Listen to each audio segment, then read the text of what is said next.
Родителите на загинатите деца во Кочанската трагедија ќе добијат шанса да се обратат пред Собраниската постојана анкетна комисија за заштита на човековите слободи и права. Откако поднесоа представка, председателот на комисијата Димитар Апасиев закажа седница на 9 декември за да не се преклопи со судските рочишта.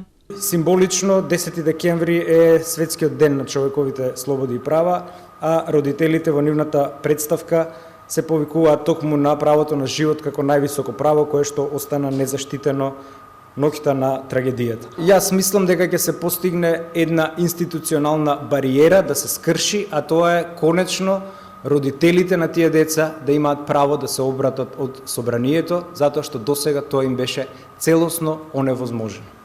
Се работи за редовна седница што комисијата ја одржува кога постапува по представки на граѓани. На неа покане целиот државен врв, председателот и подпредседателите на собранието, премиерот, председателот на државата, министерот за внатрешни работи и координаторите на пратеничките групи. Во однос на укажувањето од експерти дека парламентот не смее да се меша и расправа додека трае судската постапка, а Апасиев вели дека ова не е мешање затоа што ќе се утврдува само политичка одговорност и институционални пропусти што доведоа до трагедијата. Се очекува и да се понудат законски измени, но доколку мнозинството пратеници не се појават на седницата, таа нема да има кворум за работа и ќе се прекине.